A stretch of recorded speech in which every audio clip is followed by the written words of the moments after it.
Hello everyone, हारी toll. कैसे हैं आप सब? मैं अमान और एक बार फिर आप सभी लोगों के साथ मौजूद हूं बहुत इंपॉर्टेंट टॉपिक के साथ। सो आज हम जो डिस्कस करने वाले हैं वो है चोरी। आए दिन आप ये सुनते रहते हैं, यानी डेली लाइफ में, कि यहाँ पर चोरी हो गई या किसी जगह पर चोरी हो गई या किसी का पर्स चुरा लिया या किसी की कार चुरा ली। तो रियल सेंस में आज हम जो समझने वाले हैं, इंडियन पिनल कोड 1860 का एक टॉपिक है जिसे हम थेफ्ट कहते हैं। यानी थेफ्ट कौन से सेक्शन में डिफाइन है, चोरी किसे कहते हैं, चोरी की क्या सज़ा हो सकती है, आज हम इस वीडियो में जानने वाले हैं माय फ्रेंड्स। सो आप वीडियो फुल देखिए और आइए स्टार्ट करते हैं अपना लेक्चर। तो सबसे पहले चोरी क्या होती है, तो चोरी section 378 of Indian penal code में डिफाइन करी गई है, बेयर एक्ट की लैंग्वेज में भी और बेसिकली बुक की लैंग्वेज में भी। अगर आप चाहते हैं तो बेयर एक्ट की लैंग्वेज में मैं आपको पीडीएफ जो है इस टॉपिक की यानी थेफ्ट की, वो आपको डिस्क्रिप्शन बॉक्स में मैं प्रोवाइड करवा दूंगा। एंड अगर आप ऑनलाइन क्लासेस या नोट्स लेना चाहते हैं लॉ सब्जेक्ट के as well as BA subject के, तो आप वहाँ पर जाकर व्हाट्सएप कर सकते हैं डिस्क्रिप्शन बॉक्स में जाकर।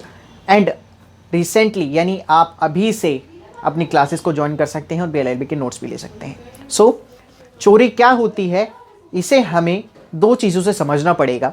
यानी चोरी का मतलब क्या होता है? चोरी का मतलब जब आप एक गलत इंटेंशन से, यानी एक इस तरीके की गलत इंटेंशन से कि आप सामने वाले को नुकसान पहुंचाकर उसका जो मालिकाना हक है विदाउट उसकी कंसेंट से आप उससे वो सामान ले रहे हैं, ठीक है, उसकी बिना इजाज़त के, तो ये हमारा चोरी की कैटेगरी में आता है, यानी थेफ्ट की कैटेगरी में आता है। कि एग्जांपल के तौर पे मैं आपको समझाना चाहता हूँ कि जैसे मान लीजिए ए नामक एक व्यक्ति है, वो बी नामक व्यक्ति का एक दोस्त है, यानी दोनों एक फ्रेंड्स हैं।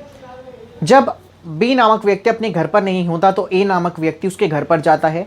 घर पर जाकर जैसे ही वो अपने दोस्त से मिलने जाता है, यानी बी पर्सन से, तो इस सिचुएशन में उसे एक टेबल पर रखकर बी जो उसका फ्रेंड है उसकी एक रिंग मिलती है। अब वो उस टेबल के पास जाता है और उस टेबल पे से रिंग उठाकर अपनी पॉकेट में रख लेता है विदाउट उसकी कंसेंट के।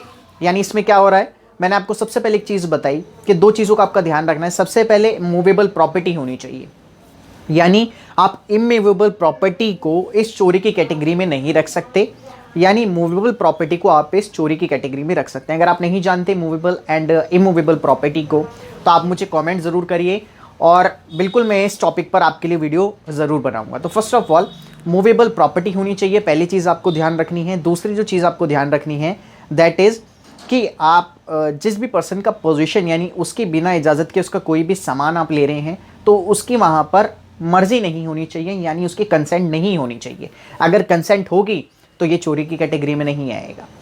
इसमें क्या है कि जो सामने वाला अदर पर्सन है उसकी कंसेंट बिल्कुल नहीं होनी चाहिए, यानी मूवेबल प्रॉपर्टी विदाउट कंसेंट एक चोरी की कैटेगरी में, यानी थेफ्ट की कैटेगरी में आता है my friends. So I hope आपको थेफ्ट का बेसिकली समझ आ गया होगा कि थेफ्ट होती क्या है। अब जो हम इस वीडियो में जानने वाले हैं that is punishment of theft. यानी चोरी हो गई, चाहे वो किसी के दोस्त ने करी हो, किसी के रिश्तेदार ने करी हो या किसी अदर पर्सन ने करी हो, चोरी तो चोरी है, तो चोरी की सज़ा भी बनती है। तो चोरी की क्या सज़ा है ये मैं आपको इस वीडियो में बताता हूँ। फर्स्ट ऑफ ऑल चोरी 378 सेक्शन डिफाइन करी गई है इंडियन पिनल कोड। ध्यान से सुनिएगा, चाहे आप इसे नोट डाउन कर लें वीडियो को पॉज करके। और जो पनिशमेंट डिफाइन करी गई है वो है 379 of the Indian penal code, यानी 379 में चोरी को डिफाइन किया गया है, ठीक है, उसकी पनिशमेंट डिफाइन करी गई है। 378 में ऑल टोटल ऑफ की थेफ्ट क्या होती है, 379 में पनिशमेंट। सो पनिशमेंट कितने साल की इसमें दी गई है, क्या उम्र कैद मिलेगी या डेथ पेनल्टी मिल जाएगी? तो इन दोनों में से कुछ भी नहीं मिलेगी। मैं आपको बताता हूं चोरी की क्या सज़ा है भारतीय कानून में। तो अगर कोई व्यक्ति ऐसी कंडीशन में पकड़ा जाता है, यानी जहां पर वो मूवेबल प्रॉपर्टी को चुरा रहा है विदाउट अपने ओनर की कंसेंट से और उसका पोजीशन अपने पोजीशन में ले रहा है विदाउट उसकी कंसेंट, तो ये हमारा थेफ्ट की कैटेगरी में आता है, जिसके लिए 379 के अकॉर्डिंग उस व्यक्ति को, यानी जो चोरी की कैटेगरी में आता है, उसे 3 साल तक की सज़ा, जुर्माना और समटाइम्स क्या होता है कि दोनों ही देना पड़ता है। तो चोरी की जो सज़ा है दैट इज़ 3 ईयर्स।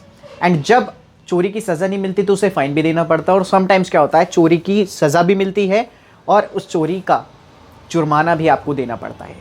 तो ये था माय फ्रेंड्स कि थेफ्ट क्या होती है। बहुत इजी लैंग्वेज में मैंने आपको बताने की कोशिश करी। तो आप अगर इसकी बेसिकली नोट्स लेना चाहते हैं तो व्हाट्सएप बेसिकली आप व्हाट्सएप कर सकते हैं और PDF जो बेयर एक्ट की है वो आपको डिस्क्रिप्शन बॉक्स में अवेलेबल करवा दी जाएगी। बेयर एक्ट की लैंग्वेज जो है अगर आप उससे पढ़ना चाहें उससे पढ़ सकते हैं। एंड अगर आप सभी टॉपिक्स यानी जितने भी आपके इंडियन पिनल कोड में डिफाइन करे गए हैं टॉपिक्स, उन सब के एक बेसिकली नोट्स लेना चाहते हैं तो व्हाट्सएप जरूर करिए। और इंस्टाग्राम पे भी फॉलो मुझे करना ना भूलें, अमान लो नॉलेज के नाम से। Thank you friends.